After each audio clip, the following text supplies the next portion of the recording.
Hey, folks, one of the things that I am the proudest of about this campaign, even in this early stage, has been the number of candidates that have stepped up to run for office. This is the first time in a long time. We're going to have a ticket from top to bottom of 7 constitutional officers. I'm calling it ticket for change because that's what I think people of Alabama are wanting. I think that that's what they're demanding, and I think that's how they're going to vote this coming November.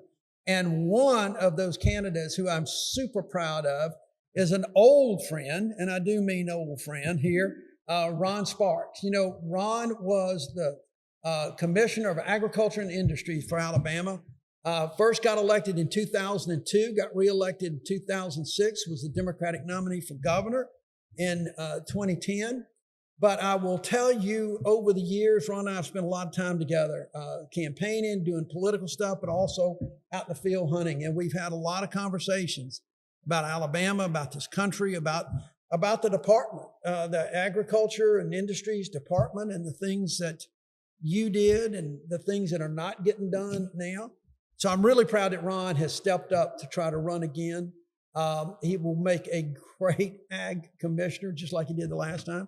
But I want to ask you, just like people ask me all the time, why are you doing this, Ron? Why are you stepping up at this time when you could easily just enjoy retirement? Well, when you've been working in public service all your life and you see the things that have happened, when I left the Department of Agriculture, I felt like it was at the best it could possibly be. I agree. We had law enforcement officers who helped farmers throughout Alabama.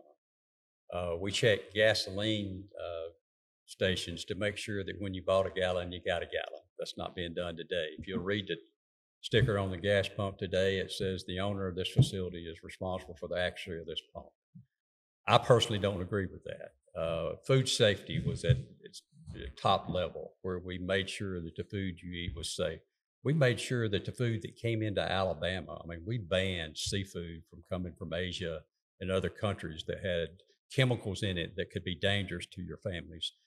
We had one of the best departments of agriculture in their history, and I don't think that's where it's at today. I want to go back and get it back to where I believe it should be, and that's why I'm out on the campaign trail. Well, let's talk about a couple of those things, because I know, for instance, and I want to go to a couple of things you just mentioned because I think they're really important, but there was this week there was a bill, I think, that the legislature may have passed, dealt with labeling or something with some of the products. Tell me what you used to do, and you saw the highlights of that bill. The way I read that bill that passed this past week, that should have been being done anyway, that the ag commissioner has the power to do it. Well, we did it. We would go to grocery stores and we had labs to where we would check seafood. We go to restaurants, we would check to make sure that what was on the menu is what they were selling you, that you got what you paid for. I didn't really understand the bill. The Commissioner of Agriculture has that powers today to go. We had the labs to check it, so I really didn't understand it as much as probably they do. But we did it. I was checking seafood 20 years ago. I was banning seafood 20 years ago. I was checking restaurants 20 years ago. So, in other words, you didn't have to wait on the legislature to do something. Absolutely. You were a proactive Absolutely not. ag commissioner. To be honest with you, I used to have to fuss and fight with the federal government because they didn't particularly like what I was doing, because they said zero tolerance, but they wanted you to allow so many parts per billion. But zero means zero to me. And when I see anything, I would ban it, take it off the shelf. And that's what you should do. That's our responsibility. People ought to get what they pay for, and that's what we should do. You mentioned something that I know has gotten the attention of a lot of people around here when we've been together talking, and that was those gas pumps. And as I understand, the Agriculture Department, under the Ag Commissioner, you used to literally have inspectors that would go around to make sure that when you got to a gas pump, that you were pumping a gallon of gas for the price that was advertised. Is that a fair statement? Two things. One, to make sure that when you paid for a gallon, you got a gallon. Right. But the other is that when you pump 93 octane, you get 93 octane. Because there have been times that we would check a 93 octane tank and it would be 87 octane, which means they're going to make a considerable amount more money if it's a high volume. Not only do you want to protect the consumer, you want to protect the station. These stations are having to pay for this now. Right. That's another cost to them that was not a cost to them.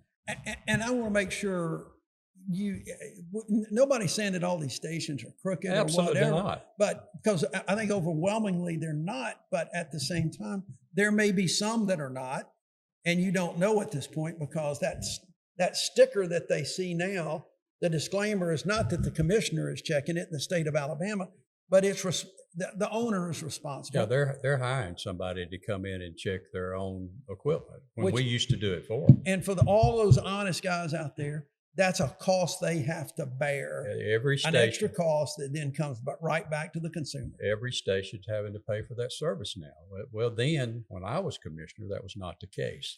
We would come in, we would check with provers. We had what we call provers, where they would pump out a gallon of gas. They also brought it back to the Department of Agriculture. We had labs to where we could check the 93 octane. We don't have that anymore. They have to ship it either out of state or to another lab to get something checked. They don't. You had labs in the state? We had labs at the Department of Agriculture where we could do that very quickly, where we had a big turnaround. Inspectors would go out and what you call provers, and they would pump this gasoline out. We'd bring it back to the lab. We'd check it to make sure two things: that the station was getting what they paid for, and that the consumer was getting what they paid for. So what happened to the labs? They just gone. Shut them down? They're gone. They just shut them down. They're out of here. That's crazy. You know, we've talked about this before, and I don't think I really fully understood from a state perspective that when you were ag commissioner, there was at least a division. There was some law enforcement that worked under you as ag commissioner. I knew as a former federal prosecutor, you had certain law enforcement responsibilities with the Department of Agriculture. I didn't really know, but how was that important? Let me tell you, that was one of the most important departments that we had. We had the law enforcement division, the ag investigative division. And why they were so good is that they worked out in the counties. They worked with our deputies. They would go to cattle sales. They knew the lanes to be in, and we were able to catch millions of dollars of equipment that would maybe stolen from a farmer. Cattle, people don't realize there's still cattle rustling in the state. Right. When farmers get ready to take their cattle to the sale the next morning, a lot of times they'll put them in a catch pen, and that's just easy for someone to try to take advantage. But we had officers that would go to farms. We had officers that would go to everywhere to just be around to where they could help these farmers. And not only that, hunting clubs that would get robbed every year. We GPS the equipment. We would catch those folks that would come in from out of state, break into these hunting clubs and different things. So that division's gone. And with that division gone, it means that local law enforcement, sheriffs, municipal officials, maybe some of the state ALEA folks or something, they're going to have to pick up that slack, or it just goes uninvestigated and they'll just write a report and let it go. Let me give you an example. When I ran for governor of Alabama, the relationship that I had with the sheriffs, because of my division, law enforcement division, I had 57 sheriffs to endorse me. Right. Because of the relationship, because we work with them, they work with us. The same with the troopers.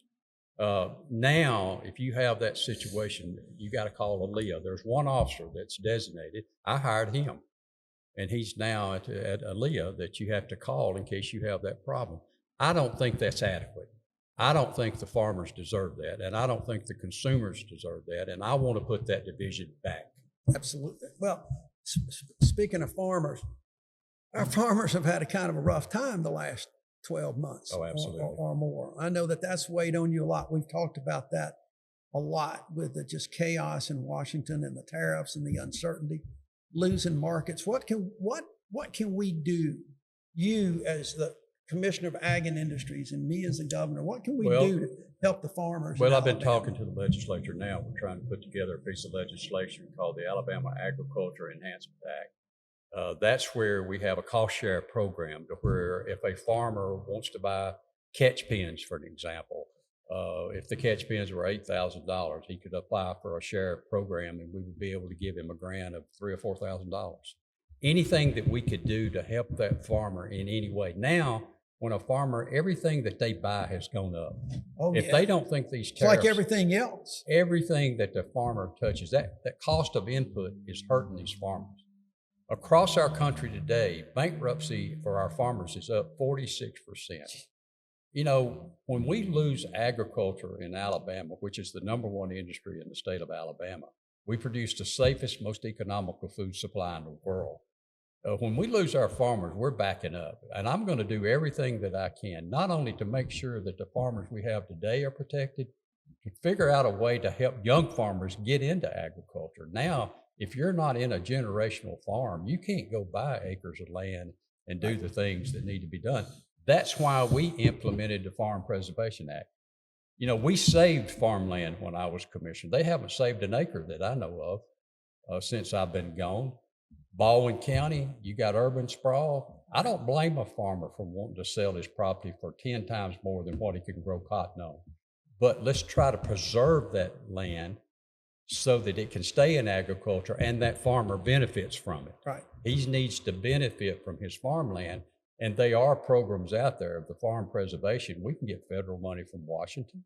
We can have matching money from Alabama. We need to protect the farmers of Alabama, protect our land in Alabama to make sure that Alabama is an agricultural state. Well, you know, you mentioned, and I don't think people really fully appreciate that agriculture is the biggest. It really is. I mean, we've got healthcare, we've got all kind of manufacturing, the automobile industry is doing great, but agriculture is still king in Alabama, but it is slipping away, I think. And part of that is because farmers are, the markets, the inflation is just killing farmers.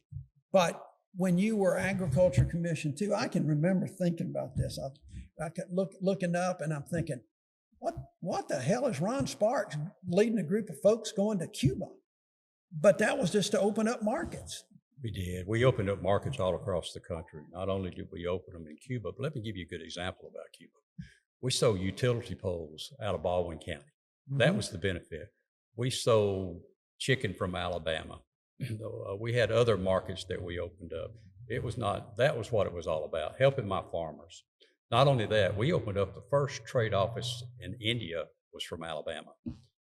So see, nobody knows that. So nobody, or the people that know it have forgotten about it, and that's that kind of proactive thing that we hadn't seen in state government leadership for the last 20 years. You know, it's a lot of work to go to India, the Ukraine. I mean, we went to Ukraine. We sold them newspaper print. I mean, I was out hustling anything we made in Alabama. I wanted to produce it and sell it.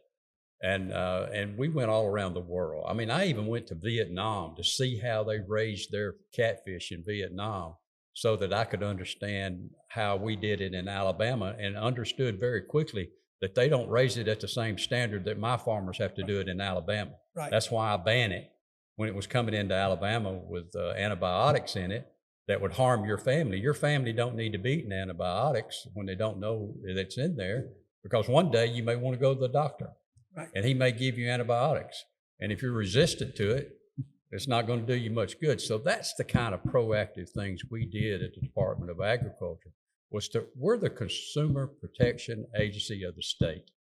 And we're going to be the Consumer Protection Agency of the state again. Because as of right now, I think the consumer protection laws in Alabama, or at least enforcement of anything that's been on the books, is just not there.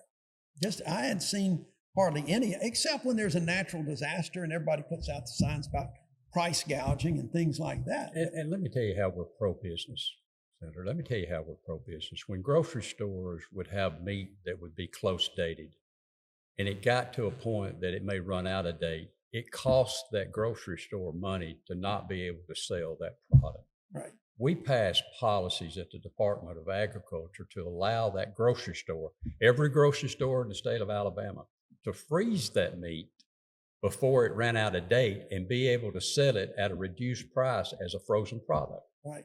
We are proactive. We're business minded. We want businesses to make money. So I don't want people to say that just because I'm running on the Democrat ticket, I'm not pro-business. They're totally wrong. Right. We are pro-business. We proved it. We proved it when I was commissioner, and we'll prove it again. And that helped not only the bigger grocery stores, it helped the small. All of them, mom and pop. Small. I'll tell you another thing we did. We had inspectors that would go in these mom and pop meat processing plants or go in grocery stores. And when they had a violation, my policy was this: we're not going in there to hurt them. If they're in a violation, let's show them how to get in compliance. Right. Let's help them get in compliance. And then we'll have a good customer. We're not out to put people out of business. We're out to help them make money. And that's what we did. We had a great department. We had good employees that were very conscious about their job, and they'd go out and treat people the right way and help people try to succeed and make money in Alabama. So I was proud of my department. I was proud of the investigative division. I was proud of the inspector division. I was proud of our trade division. They're not there anymore. Well, they're gonna be, because come November, Ron's already the nominee, okay? He has no opposition in the primary, so he is effectively the Democratic nominee. And we hitting the road with me and others and carrying this message. We've got to give people a choice and a change to get back to that very pro-Alabama department that you had. Let me make a statement that I think is the most important statement that I can make to anybody in Alabama. I never made a decision at the Department of Agriculture based on my party affiliation. There is no room at the Department of Agriculture to make a decision based on whether you're a Democrat or Republican. I made decisions based on what was good for the state of Alabama. And that's what I'm going to do again, because the things that you do there help people. They help farmers, they help consumers, children. We started promoting Alabama products with Alabama A+ 20 years ago. They say that didn't happen. We started the Farm to School program. When you started we put satsumas on the plates of the school children. We put sweet potatoes on the plates of the school children. We put apples on the plates of the school children because children were getting type 2 diabetes at a very young age, 11 years old. We tried to change the diet of the young people of Alabama to make them healthy, because when it comes that these young people are not going to outlive me and you, that's a signal that we need to do something about it. Right. So I just asked the people of Alabama, if you voted for me and elected me 2 times, what did I do wrong that would make you not want to do it again? It's a great question. Folks, I'm telling you, sometimes change doesn't always mean something different. It sometimes means going back to what was good for Alabama, what was right for Alabama. And that's what this guy is going to do. So watch for us from here on, between now, November. He's going to be all over the state going through. Watch for him. Come talk to him. Come visit whenever you see him there. Come out and talk. Come out to see me. Come out to see all these other candidates. Brother, let's do it. Let's go.